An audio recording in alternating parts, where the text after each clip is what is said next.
Positive news about Barbados' financial health. A national action plan launched to end plastic pollution in Barbados by 73% over the next 10 years. Concern about new drugs introduced in Barbados over the last 7 years. And in sports, the Windies women level their T20 series with Sri Lanka. Tonight's headline news is sponsored by Flow. Broadcasting from our studios in the Pine St. Michael, this is CBC NewsNight, starting now.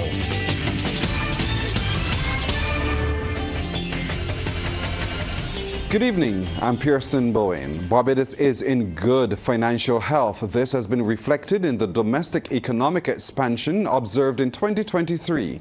The revelation from Deputy Governor of the Barbados Central Bank, Alwyn Jordan, who was speaking at the launch of the Health Check Barbados Financial System 2023 in the Grand Salle of the bank today.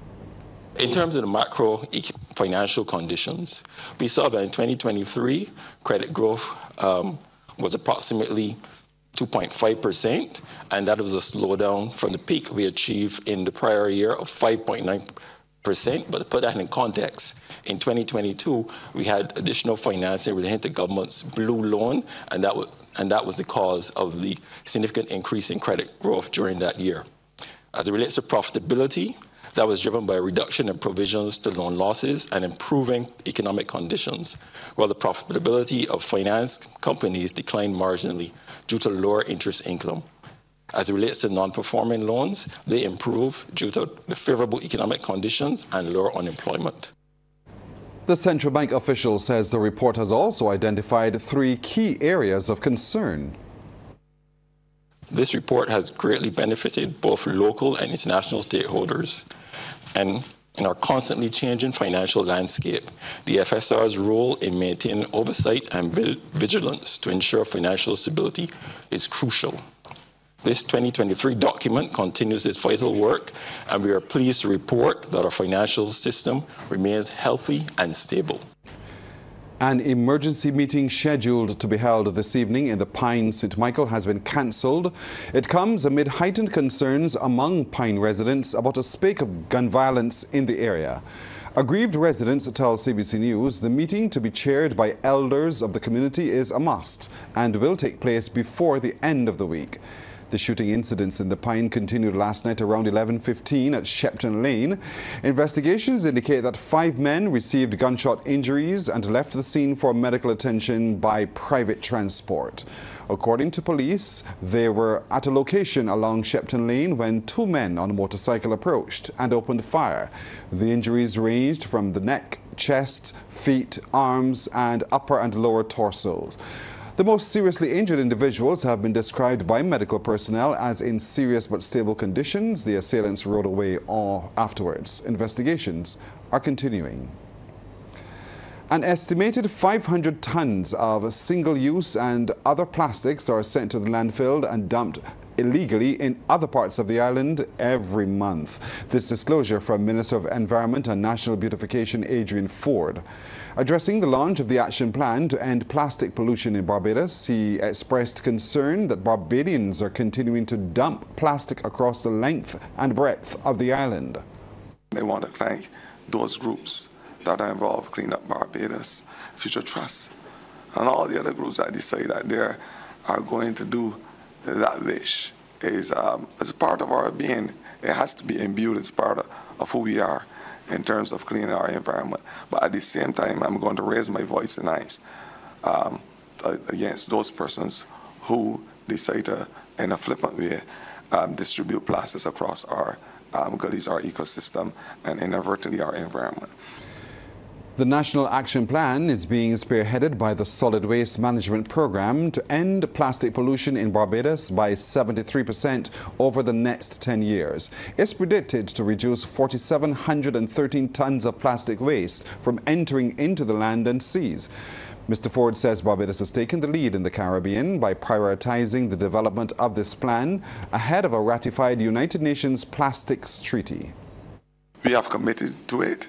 We have said to those persons involved in the process that this is the outlet, this is the network, we are going to ensure that we follow protocols, but also that there is legislation in place. Over to news from Parliament now. Plans to set up a green-blue bank have been described as a major climate finance innovation. Minister in the Prime Minister's office, Senator Dr. Chantal Munro-Knight, gave the assessment as they debated the Barbados Blue-Green Bank Bill. The bank is intended to reduce the cost of financing in support of projects that strengthen climate resilience and respond to climate change impacts in the region. Dr. Munro-Knight says the international narrative suggests developing countries on the front line have to mobilize domestic finances to deal with the present and urgent climate impacts.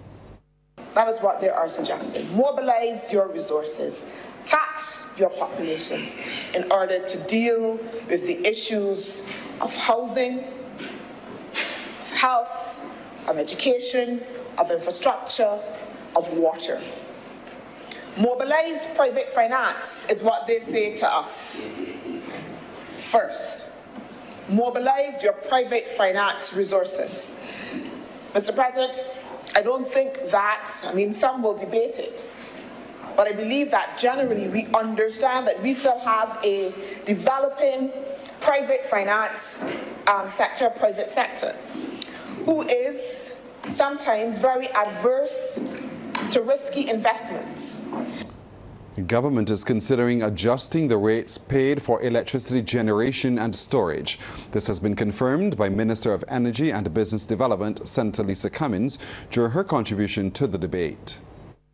There is a recommendation, certainly from my own ministry and from this government, that we do need to look at the feed-in tariffs. And it is on that basis, Mr. President, that we have already, through the Fair Trading Commission, conducted an assessment in first instance of the current feed-in tariffs for generation.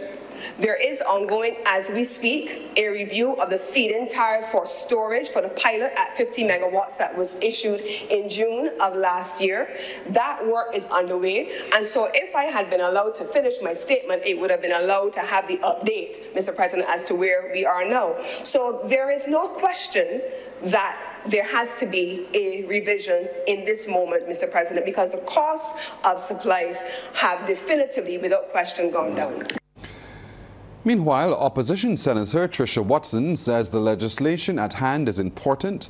She says the bank will have a serious impact on Barbados and can be used for good. Not good that is cloaked in buzzwords, but practical and policy initiatives that can redound directly to the benefit of the people of Barbados. Mr. President, so I will say, when we get past the flowery speeches that we've heard for 6 years now, where's the beef? Barbadians are going to say, what is in it for me? And that is the question that we have to answer here today. The Barbados Blue-Green Bank Bill has been postponed for further consideration. The National Council on Substance Abuse has sounded a word of caution about new drugs emerging on island over the last 7 years. They include methamphetamine, ecstasy, and synthetic cannabinoids. Information and Research Officer at the NCSA, Dr. Jonathan Yearwood, says these drugs are dangerous, more so when mixed with other drugs. He's made the comments as Barbados joins the rest of the world to observe World Drug Day. He notes research also shows that alcohol remains the leading legal drug consumed and marijuana and cocaine the leading illegal drug. Dr. Yearwood says efforts continue to educate young Barbadians of the dangers as he shared information from recent findings. You will find that in regards to marijuana, 1.2% primary school students who would have tried marijuana at least once. By the time they hit secondary school, it jumps to 22%. So almost 20 times, over 20 times the number in the primary school setting. And in regards to alcohol use, it's quite similar. 7 out of 10 secondary school students would have used alcohol, experimented with alcohol. And more alarmingly, 12% of them would have reported being drunk at some point in time. Deputy Manager of the NCSA, Troy Wickham, says the agency remains focused on evidence-based interventions. We have several research projects in place that we conducted over the years. We have the Barbados Drug Information Network, better known as BARDIT. We have been conducting this project for over 10 years, for more than 10 years. We have a national secondary school survey. The last one was conducted, I believe, in 2013. We have barriers to treatment for women that hinder women from accessing treatment in Barbados. That was conducted last year. We did a pilot survey with public sector workplaces. Mainly it was conducted with the Ministry of Home Affairs and Information. We also plan to conduct a workplace survey, a general public sector workplace survey, something later this year. We plan to do a national household survey. The case brought by Ricardo Williams against the Democratic Labour Party for the reinstatement of its president and general secretary has been adjourned again. The Chief Justice today ruled the status quo remains the same for the leadership of the Democratic Labour Party. That means Andre Worrell remains as acting president and Pedro Shepherd as acting general secretary, instead of the substantive holders Ronnie Yearwood and Steve Blackett respectively. The matter, which was heard in chambers by Chief Justice Leslie Haynes, is to return to the High Court on July the 23rd. He's asked for certain affidavits to be filed before the return to court. We'll take a break here, but coming up, new developments in cancer treatment in Barbados. The Queen Elizabeth Hospital should have a cancer treatment facility up by November. Acting Chairman Nigel Whitehall says a linear accelerator to treat the disease has been acquired and the QEH is moving from cobalt treatment for patients. The lengthy wait for cancer treatment was raised during the St. George Speaks Town Hall at the Cuthbert Moore Primary School. Prime Minister Mia Motley says the money has already been paid and Barbados is awaiting the arrival of the device. We're now at the end of June, so we have about another 3 months before it is delivered, correct? Yes, Madam Prime Minister. We are hoping to operationalize by the 25th of November, Prime Minister. Okay, and I was about to make the point that in addition to it arriving here, you also have works to do, physical works to do for it to be able to function, correct? Yes, Prime Minister. Civil works, we have already engaged the contractor and they're scoping. Right. So before the end of November, we should have that facility open to all Barbadians, which will be the first time the country will have a linear accelerator, correct? Yes, Prime Minister. A program to give students at the Darrell Jordan Secondary School a second chance at gaining certification is reaping success. It's called Second Chance. Wendy Burke has the details. The Second Chance program allows students to pursue their Caribbean Examination Council certificates in stages. Acting Principal Ken Lane spoke about the initiative when Chief Education Officer Dr. Ramona Archer-Bradshaw visited the St. Lucie-based institution. He says a significant number of students from other secondary schools are applying and leaving as top achievers. We have allowed and brought in students from other schools, and they have been a resounding success, and they appreciate what we do here. And often you can hear them telling our students, our homegrown students, well, you guys don't know what you have. They are so appreciative. They come in here, some with no CXCs at all, and by the time they leave here, they leave in here with 4, 5, 6. Last year we had a student came in from one of the secondary schools and with nothing, and she left here with 6 CXCs, 4 grade 1s, 2 grade 2s, and she is extremely thankful and grateful to our staff who work tirelessly with her. Mr. Lane adds producing well-rounded citizens goes beyond academics. We cater to the whole child here. We have a benevolent program. We have a breakfast program catering to the needs. We look after the social care here. We look after the vocational needs. And we provide and make sure that there are programs in place, entrepreneurship programs in place. The principal is applauding members of staff for continuously going above the call of duty to cater to the specific needs of students. Thank you, Wendy. One local charity is committed to addressing issues plaguing Barbadian families through knowledge. It's Family Fest Barbados. This year's Family Fest theme is narcissism and parental alienation. And founder and chairman Cornelius Bartlett says these dynamics affect many families across the island. He was a guest on Morning Barbados.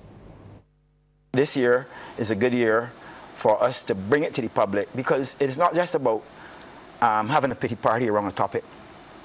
And one of the things that you realize about knowledge, that knowledge can be empowering if used correctly.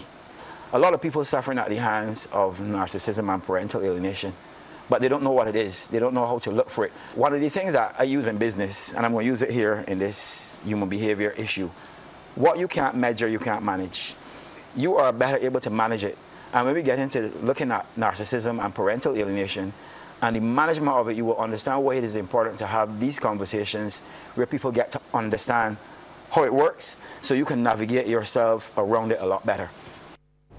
The charity has weekly panel discussions planned for the month of July dedicated to each member of the family. The first discussion is slated for July the 2nd. The Hilton Barbados Resort is adding more colour to its cricket mural as we approach the finals of this year's ICC T20 Men's Cricket World Cup. And those traversing the hotel's foyer will soon see the semi and finalists teams etched on the wall. Artists A3 Designs collaborated on the moving mural.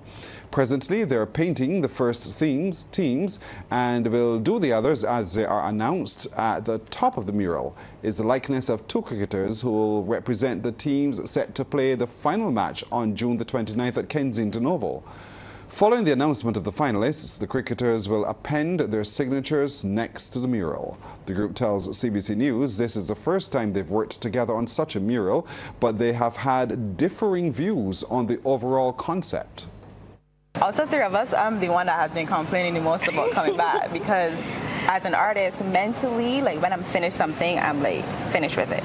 So to come back to it is very hard mentally for me.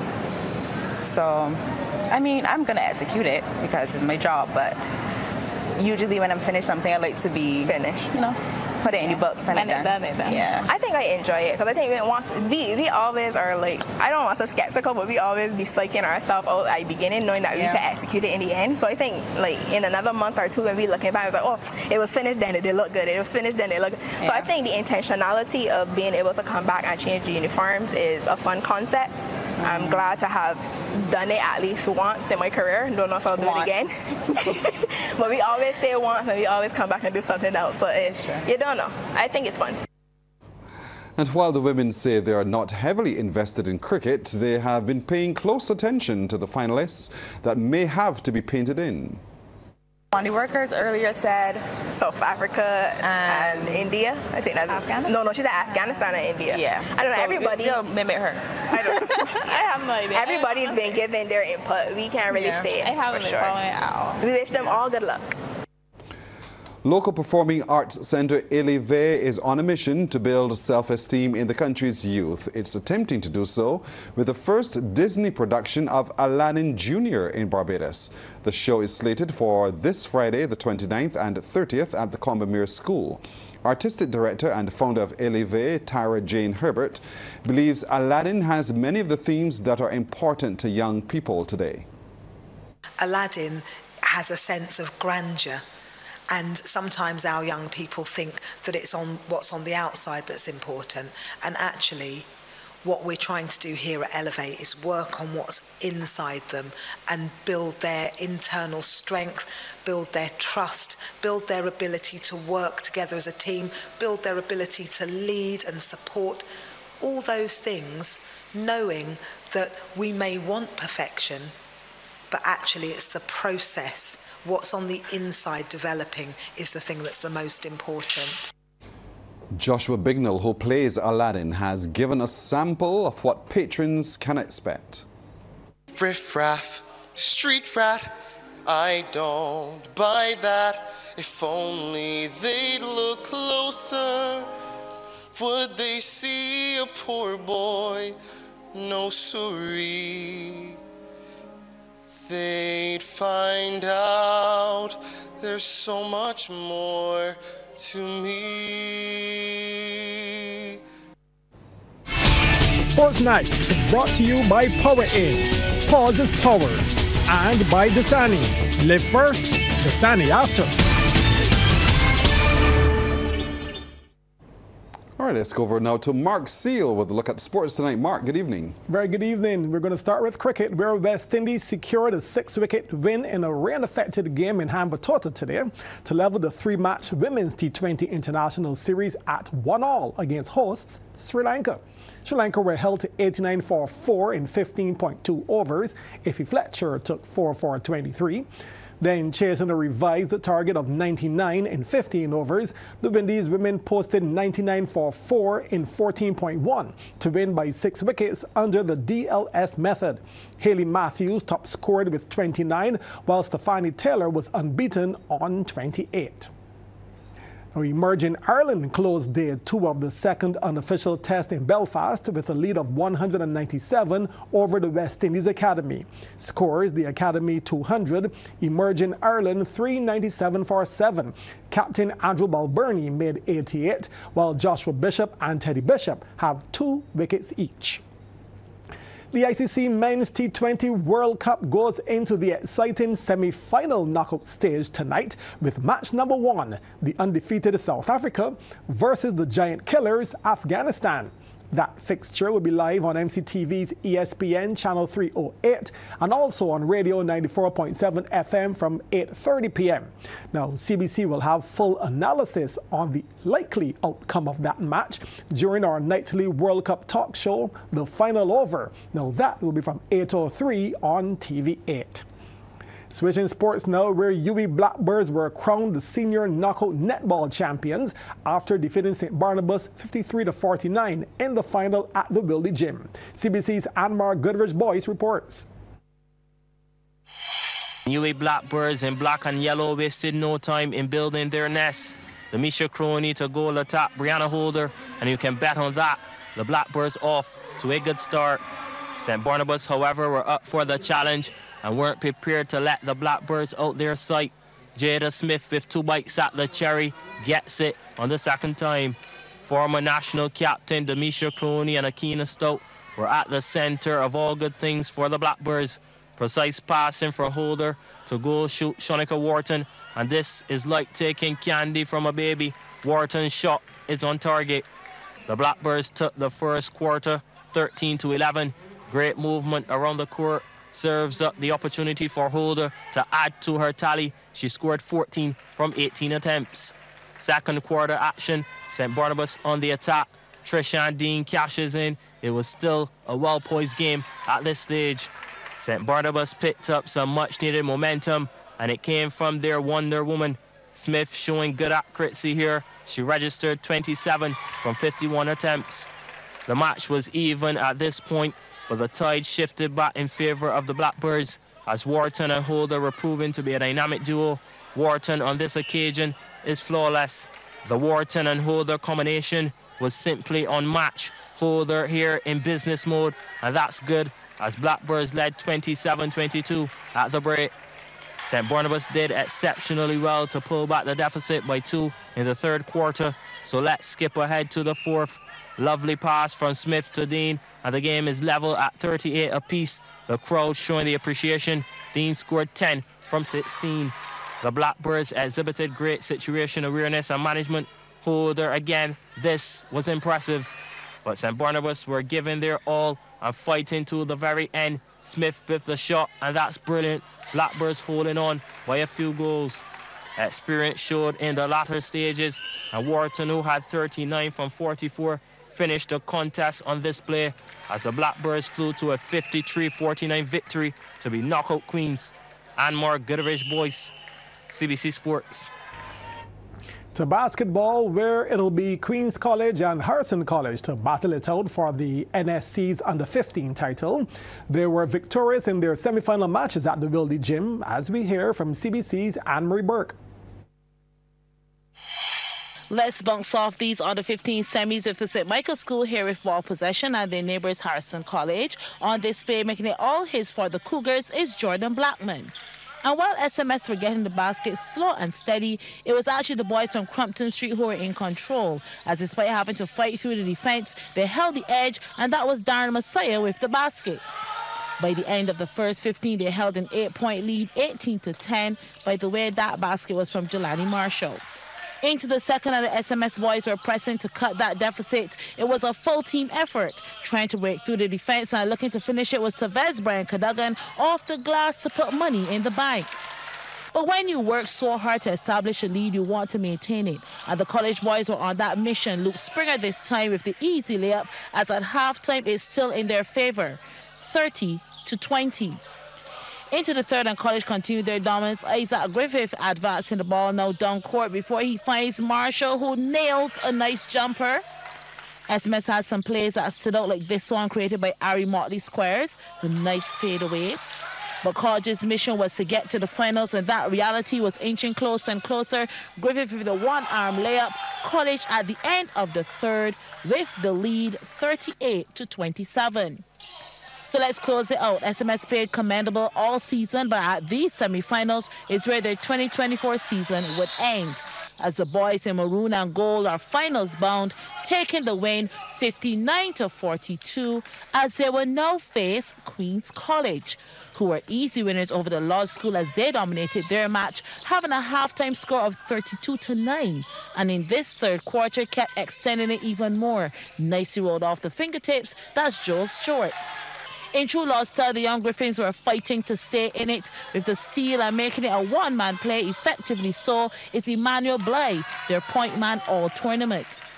QC with possession again. Watch the dribbling skills of Kimani Maynard before he passes to Reese Kozer, who goes for the basket but misses, and there to lend a hand is Nishan Aline. The boys from Husbands were not easing up, and Garnet Abbott pulls the trigger from the arc to land a big one. And here he goes again on this play, staving off the defense before driving through the D. As Lodge still trying to eke in some baskets of their own. That's Bly again, easy off the glass. But Queen's College were in control from start to finish, as they would take the win at 56-23 and secure their place in the final with Harrison College. Anne-Marie Burke, CBC Sports. The Business Report is brought to you with the kind compliments of the National Insurance and Social Security Service. More than a contribution, it's your lifeline. The heart of the local business community is in the right place when it comes to greening or environmental sustainability. The observation from PricewaterhouseCoopers partner Ronalie Dathorn Baird.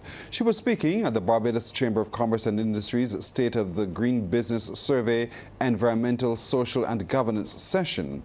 The BCCI recently concluded the State of Green Business Survey of the Wilde Business Area, a key deliverable of the Wilde Green Business Support Pilot Program.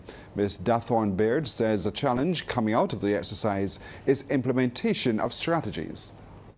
Our leaders need to be able to stand up and be very vocal in what we demand, but they need to be able to look behind them and see that our business leaders, those who hold the economic power in our societies, that we're doing our part. If not, I do think that we lack credibility. So we have to continue to make those investments, to understand that even if we are not doing the most damage, we have a part to play. And that in and of itself helps us to protect ourselves, but also gives our leaders the opportunity to make those significant requests and demands from a place of credibility, knowing that we are doing our part. Moved by the demand for training for customs professionals, ABS Customs Academy has stepped in to fill that void. The first batch of such professionals recently completed training with 7 among the first graduation class. Principal and facilitator Sandra Olton says the curriculum was vast. Our curriculum covered a range of topics including customs law, CARICOM trade, Incoterms, warehousing, and Assecuda world. We also welcome guest presenters from the Ministry of Trade Import License Department, Ministry of Agriculture, Plant Quarantine Division, and the Ministry of Health to address the class on topics relating directly to customs. President of the Barbados Customs Brokers and Clerks Association, Louis Ford, has welcomed the establishment of ABS Customs Academy. He sees it as needed today. It's not the kind of profession that you will get everything you need taught in a school setting or tertiary education setting. Most of it will be learned on the ground. Fortunately for y'all are coming at a time where there's a lot more available in academia. Time now to rejoin Mark for more sports. Mark. Thank you, Pearson. The Barbados Cycling Union's national championships came to a close recently with the road race. CBC's Anne-Marie Burke looks at the top finishers. The sign said it all as the national road race took to the Bushy Park circuit on Sunday. First off the line were the senior males and females, setting out to conquer 12 and 10 laps respectively. They were followed by the masters, juniors and juveniles who had 10, 7 and 6 laps to conquer. The start was outside the Bushy Park racing circuit, before they proceeded along Lucas Street to make this turn onto Sanford, where they would be heading to possibly one of the most challenging parts of the circuit, having to attack the hill by the junction of Tree Houses Park through to thickets, where we caught up with the second group of masters, juniors and juveniles, with the younger riders really attacking the hill with a sprint ahead of their more senior cyclists. And while that group was pretty much still sorting themselves out, in terms of division leaders, the senior men and women had a leading pack of riders who had set the pace. I can swap bringing up the rear top female cyclist Amber Joseph, holding her pace among the men, right ahead of her the other senior female cyclist Daniel Hines. But by the time they were at the junction of Dodds, we started to see things take a bit more shape. You can see Joseph and Hines had moved into higher positions. The juvenile girls at this point also started to shape up how their race would be going. The top two keeping pace, and from here Ariel Graves in the middle in the white would make her move, as she comes home all alone to easily cross the line for her Century Glasesco team, winning the juvenile girls easily. It was a three-race sprint for the win in the juvenile boys, with Matthew DaCosta just edging Jonah Kelly and Najari Chase. Boy, the future is looking good. The sprint for the Masters 1 title was between Alan Maynard and Dwayne Headley, with Headley just getting ahead of Maynard and edging him for the win over 10 laps. Well, after conquering 7 laps, it was Anthony Phoenix who sprinted ahead of Cedwin Jones and Lindsay Pavel to take the Masters 60 and over category. While Queen of Local Cycling Amber Joseph was the winner of the senior women's, out-sprinting Danielle Hines, beating her chest as she crosses the line. And as expected, the senior men would make the final showdown one for the books. Gregory Vanderpool, Joshua Kelly, Philip Clark in the early lead, but here comes Kelly to upset the apple cart. Well, it seemed as Clark made way for Vanderpool to take the second spot. The 2024 National Cycling Road Race is in the books. Well, thanks, Anne-Marie. And winners in the other categories saw Kimberly Hall riding away with the Masters female title. Gregory Austin was the winner of the Masters Division 2. The top junior male was Daniel Lashley, while Dylan Headley was best in the youth. Nazari Lashley took the tiny mites. And that's our time tonight. Thank you for spending it with us. I'm Pearson Bowen for the crew. To all of you, good night. By God's will, we'll see you tomorrow.